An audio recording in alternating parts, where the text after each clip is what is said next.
You're listening to Wrestling to the Max. Alert. Clear all channels. This is an exclusive. How you like that?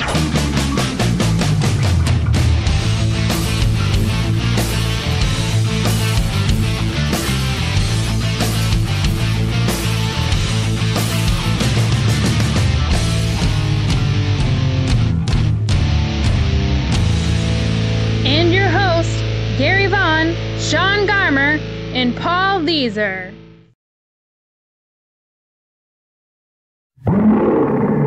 King of Sport. New Japan Pro Wrestling.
Hello and welcome to another W2M Extra number 20 to be exact, and we are all talking about here is Night 14 of the G1 Climax 25, and boy, all that talk about everybody saving themselves for that night, for those moments in time where we're talking about going to Tokyo, those nights that really matter, and man, did they put on a performance here. Just amazing, amazing stuff. This is the best show of the tournament so far. The first show in Kurikan Hall, where they have so many of those house shows during the year, everything else, but they're in Tokyo for the next, well, including this night, 6 days, all of that stuff. They're all sold out shows. The crowd made you feel like it mattered. It was important to watch. It was something you needed to watch. And they did not miss a beat at all with this show. So we had the full New Japan production with announcers. They even had 2 different play-by-play announcers for this. Gedo was on commentary the entire time. Toru Yano joined on commentary once the G1 matches started. He came in during the intermission, and we got to watch a portion of his DVD with Chaos members doing funny stuff, which is great. So we could definitely be in for 6 nights of the greatest nights of the history of our sport. So, as Tony Schiavone would say. Well, let's get into this because I'm on the eve of Triple Mania starting in about 20 minutes. So I got to try to get through this quickly, but with excitement and getting you guys to understand that you probably just need to watch a lot of this show without a lot of hyperbole. Just go ahead and do it because there really isn't a whole lot wrong with this show. Most of the stuff is, gonna be in your, especially the final match is probably gonna be in your match of the year contenders for sure. So, alright, getting into it here. We started with tag team match, Tama Tonga and Bad Luck Fale of the Bullet Club against the 2 young lions, Jay White and David Finlay, who have tagged together numerous times here. Finlay, this match was nothing. Jay White gets beat up by Fale and Tonga. Finlay makes a save with a hip toss, big running elbow. Tonga hits his 3 big moves now. Well, the Crossroads, the Samoan Neckbreaker, and the Head Shrinker DDT, and he wins one for his team. It really wasn't much of anything. No big deal here. So after this, we got a tag team match. Toru Yano and Yoshihashi of Chaos against the CMLL World Welterweight Champion Mascara Dorada and Kota Ibushi. This was a fun little comedy match. There wasn't that much comedy, to be honest. We get a little bit of interaction between Ibushi and Yano, but not a whole lot. Yano takes out the turnbuckle pad. He tries to circle around Ibushi, and he doesn't get the advantage, so he gets out. He rams Ibushi into the turnbuckle pad. Yoshihashi does it as well. Ibushi fires back and then rams Yano into the exposed turnbuckle. He gets some kicks and whatever. But really, this is about Dorada and Yoshihashi. Dorada gets a springboard crossbody, a springboard elbow, and that super arm drag. Ibushi does you get to see him do that springboard moonsault to the outside on Yano, right in the middle of this flurry here by Dorada. Yoshihashi has a powerbomb, but Ibushi comes in and breaks up the 2 count. No big deal, because Yoshihashi basically does the slam, gets the loose explosion, swanton, and we're done here. Not much of anything. Like I said, you get a little bit of stuff between Ibushi and Yano, but really, you know it's going to be different when you get to that match because it's all comedy anyway. So, oh joy, the stuff that I just love watching. I'm getting so tired of these 6-mans involving the Bullet Club because they're all the same. Tetsuya Naito, Ryusuke Taguchi, and Captain New Japan, especially when Naito has those 2 tag partners. AJ Styles, IWGP Tag Champion Doc Gallows, and Cody Hall of the Bullet Club. Really the Bullet Club do the whole trying to gain the advantage in the beginning, which they've done in almost every single one of these by now. We get Taguchi basically getting the face and pearl roll. Naito even gets tagged in and then tags himself right back out. That's how much he did not care about this match, and I don't blame him with those tag partners he had for this. Gallows does this funny thing where he uppercuts Taguchi's ass, and then he puts him on top of the turnbuckle, like when you see Nakamura try to do that big knee, and then he keeps headbutting Taguchi's ass.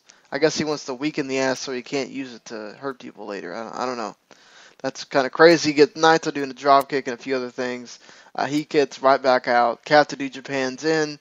He does a few of his, hand motion stops, uppercuts. That's it. Gallows pole. It's over. It's really not a big deal. Again, nothing you need to watch. The only thing from the undercard you might want to really watch, because I really enjoyed this. I know a lot of people are just skipping the tags, and I don't blame you, especially after the first 3 I just talked about that were really nothing. We do get this little gem here. This might be the best tag match of the tour, up there with that Elgin Hanma against Ishii and was it Yoshihashi, or I don't remember. But either way, this had Jushin Thunder Liger, your never openweight champ Togi Makabe, and Katsui Shibata being heels, even though they're faces, against the NWA World Champion Hiroshi Tenzan, Hiroshi Tanahashi, and your IWGP Junior Heavyweight Champion Kushida. This kind of had everything you want in a 6-man tag. These guys have some tension from the previous night's work. They have also, like I mentioned, you got 3 faces playing heels, and they do that well here. Makabe and Tanahashi have a nice little small interaction, but it's not a whole lot. But then Shibata gets tagged in, and they start wrestling, just like in their match from the previous night. Then before Tanahashi could tag in, Shibata booted Tenzan off the apron like he's been doing in a lot of these tag matches. Tana would tag in Tenzan later, and he was pissed at Shibata. He went in and did some Mongolians, but then Shibata countered with the basement dropkick. Liger came in, he started working in Tenzan's leg, and then Shibata did the figure 4, so they're weakening that leg already for the next match with Shibata there. Good stuff. It's nice to see them doing things that show they're paying attention to other matches. This gets broken up by Tenzan's team members. Liger does this really cool thing where it's not really cool, it's just a little thing, he stands in the ring on guard, making sure nobody comes in at first. And then when he goes, to actually go back out, that's when they break it up. So Makabe and Tanahashi face off, you get the lariats and 10 punches and the Northern Lights. You get, this was also a nice ending because it didn't have the whole, how most New Japan tags go at this point. It breaks down, the guys pair off on the outside, and then they just leave you with the 2 guys that are supposed to end the match. Well, this had a big Western sort of feel with the finisher fest almost. So Kushida blocked Liger's Frankensteiner, you get the hoverboard lock. Shibata comes in as a sleeper. Tanahashi gives Shibata a sling blade. Makabe comes in and takes out both Tanahashi and Tensai with a double lariat. Liger almost wins the palm strike because Kushida gets distracted by all this stuff. Kushida then gets a Japanese bridge pin and wins. The guys cared. They really want to make this thing a big deal. Great tag match. Enjoyed it. Like I said, if there's one tag match you want to watch, this one's really good. But you could probably, again, it's not like they have much of a consequence. So let's get into these G1 matches here. The first one, Carl Anderson of the Bullet Club with 8 points. Michael Elgin also from ROH, 8 points. This was tremendous. You do have Tama Tonga and Doc Gallows coming to the ring with Anderson here, as you know. So you know they're going to get involved at one point. Anderson wanted no part of Elgin, and the crowd was just completely behind Elgin here. They were just cheering him on. They clapped when he was trying to do his lariat. They were just everything here. He gets that stalling suplex. He catches Anderson with a front slam, does the stalling suplex. Feels like it takes forever to bring him down, but the crowd just loved it. Anderson trying to calm things down with his knocking your opponent off the apron spot, which felt like it took forever and unnecessary. Liger bomb from Anderson. He tries to go to the top rope, but Elgin knocks him off. Does an enziguri, a code breaker, and a deadlift German, which again gets the crowd going nuts. Anderson does a neck breaker and then a package neck breaker to start working on that neck.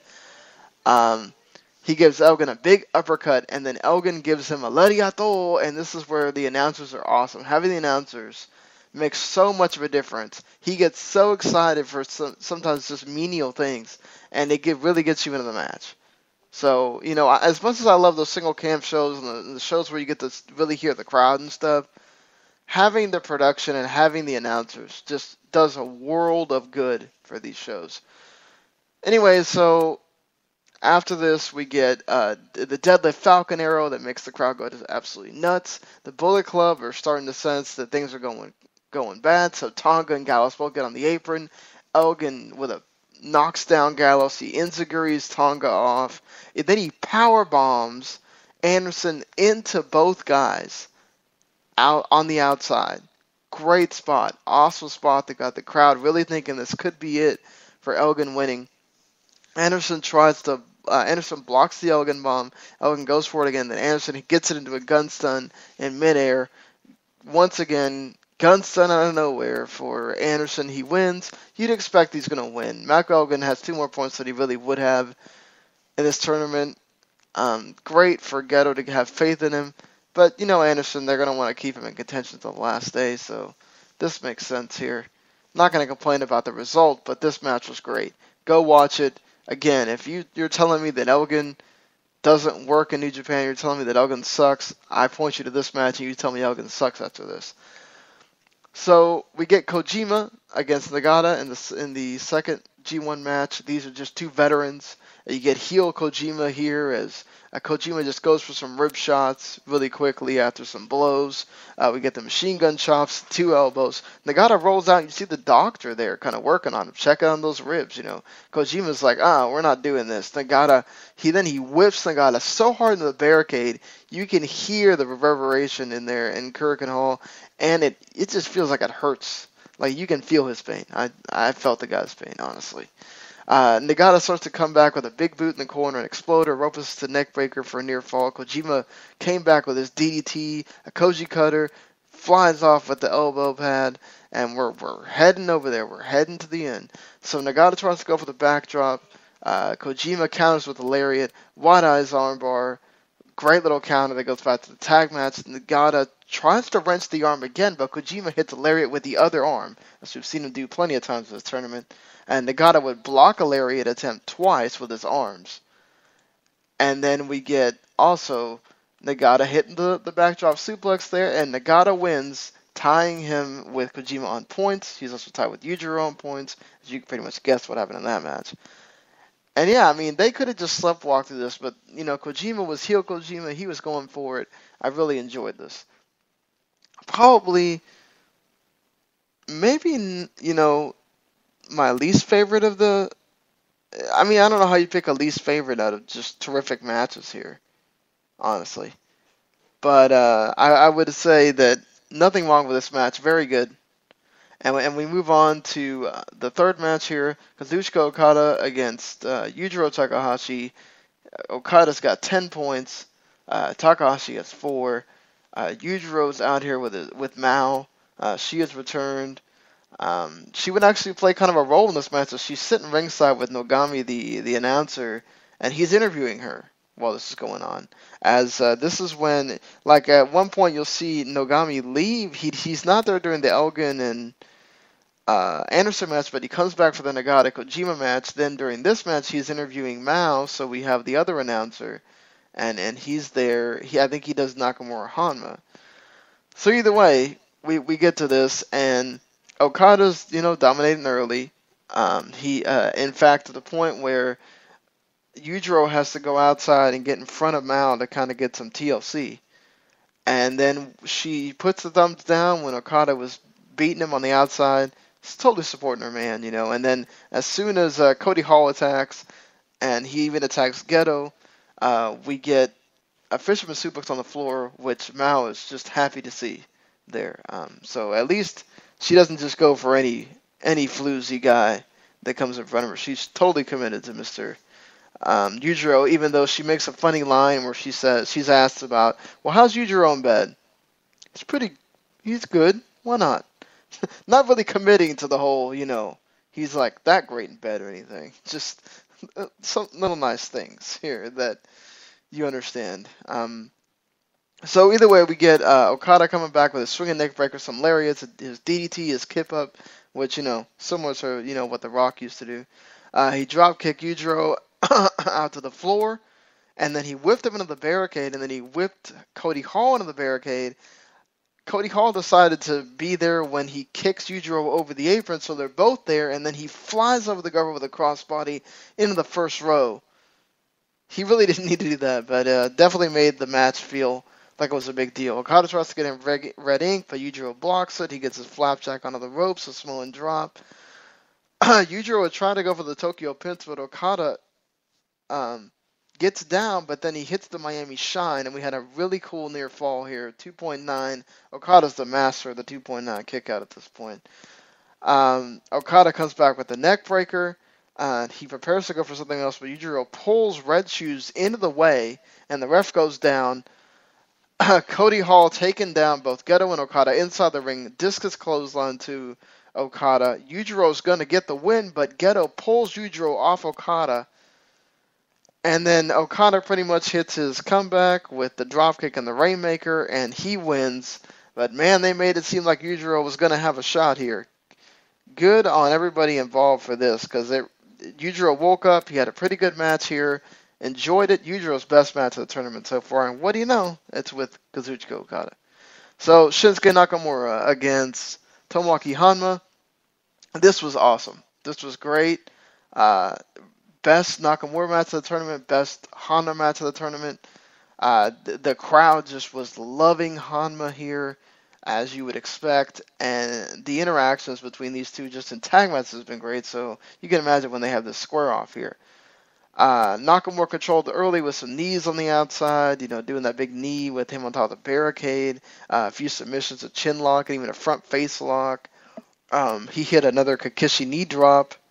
We have Hanma going for the brain buster, but Nakamura blocks it with a wheel kick so he can get some breathing room. He kind of just sits there sort of exasperated. Hanma slaps the crap out of Nakamura, so Nakamura returns with some knees, a front suplex. He goes for the Bomaye, but Hanma blocks it, hits the brain buster for a near fall. Hanma goes for the Fire Thunder Driver, but Nakamura gets out and hits a second rope Bomaye. But Nakamura can't make the cover. Again, I love the fact that they're selling here for this. It makes you feel like it's a big deal, and Nakamura is he really is tired. So he hits the axe kick. He can't get the Bomaye because he runs through a Rocket Kokeshi, Fire Thunder Driver for an awesome near fall. Hanma goes for a top rope Kokeshi, but Nakamura moves, hits a sliding Bomaye right into that, and he just sells it like, oh my god, I cannot believe that Hanma still kicked out. My goodness. And then, as soon as Nakamura gets up, there's a huge Rocket Kokeshi that takes Nakamura down. He tries to go for another Kokeshi, but he gets met with a Bomaye. This was great. I loved it. Awesome stuff. Go watch this. not match of the night because the next match I'm about to talk about is even more awesome, but this was great. You need to go watch this. Best Honda match. If you're a big Honda fan at all, like I am, great stuff, and Nakamura is at his best here. So then we get to the main event. Hiroki Goto, your IWGP Intercontinental Champion, against Tomohiro Ishii. Ishii is loved in Korakuen Hall as well, and I feel like I just watched Mortal Kombat after watching this. This was insane. So after some holds from Goto, you have a massive elbow chop and slap fest that goes on forever, and I mean it just climaxes with awesome stuff. No pun intended there. Ishii hitting the suplex. Ishii blocks the rolling kick with a drop kick, and then he hits a backdrop suplex, which is one of the big moves that Goto uses. Superplex by Ishii gets 2. They start going for the throat literally with lariats. I mean, it's just nasty stuff. Just those lariat clotheslines that look like they should be taking your neck off. Goto gets his own backdrop suplex. Ishii counters with their Rushi Goroshi. Or not Ishii. Ishii counters their Rushi Goroshi into a German suplex wonderfully. We get a few counters of that, like close-up lariat that Goto always does, and Ishii just wonderfully, he paid attention, read the book. Goto does the Rushi Goroshi. The crowd's starting to get nuts here. Goto goes up top, but Ishii stops it. They trade blows, and you get the Avalanche Kaiten, the code red for a near fall. Goto goes for the Discus Slayer, but Ishii blocks with a headbutt. They have a lariat stand-up that sees both guys go loopy. Eventually, Ishii wins out, but Goto kicks out at 1. Ishii hits an Urushi Goroshi, which makes the crowd go nuts, into a sliding D for a big near fall. Goto with a block of the Brainbuster for a lariat that knocks both guys down. Super Ushi Goroshi for a near fall. Ishii blocks a Shouting Kai with a headbutt, but eats a lariat. He kicks out at 1. My God, it's nuts by this point. Eventually, they just have a bunch of headbutt counters in the Shouting Kai. This is amazing. I gave it the same as the Shibata Ibushi. 5 stars. This is fantastic. I think it's the best match of the tournament so far. Awesome, awesome, awesome stuff. Go watch this right now. So here are the standings. Kazuchika Okada is all alone with 12 points. Hiroki Goto, Carl Anderson, and Shinsuke Nakamura have 10 points. Michael Elgin and Tomohiro Ishii, 8 points. Satoshi Kojima, Yuji Nagata, and Yujiro Takahashi with 4 points. Tomohiro Hakiyama with 0 points, of course. Best night of action of the entire tournament. Go watch this. It is fantastic. It's fantastic. You will love it. I don't know what to tell you other than go watch this. So here's the card for Tuesday night to take a break on Monday. Jay White and Mascara Dorada versus Cody Hall and Yujiro Takahashi. You got Captain New Japan and Kushida versus Tama Tonga and Carl Anderson. You got Yohei Komatsu and Hiroki Goto versus David Finlay and Michael Elgin. Because it's Goto and Elgin on Wednesday, which should be great. Ryusuke Taguchi, Tomoaki Hama, Yuji Nagata, and Satoshi Kojima against Yoshihashi, Tomohiro Ishii, Kazuchika Okada, and Shinsuke Nakamura. All of Chaos. That should be some great stuff. As it's, I think, it's Nagata and Okada. And then we get Kojima and Ishii, which are not Ishii. Kojima and Nakamura, which should be awesome. And then the main event of that show, last night in the Korakuen, Ishii and Hanma. Oh my goodness, that's going to be greatness. Anyway, your G1 matches for the next Tuesday night. Tetsuya Naito against Doc Gallows. I'd expect Naito wins here. Hiroshi Tenzan against Katsuri Shibata. Shibata should probably win that one. Ibushi versus Toru Yano. Ibushi's already eliminated, but I could see him maybe winning. Yano could get another big surprise here. That should be fun because, Ibushi's sister with DDT and all that stuff.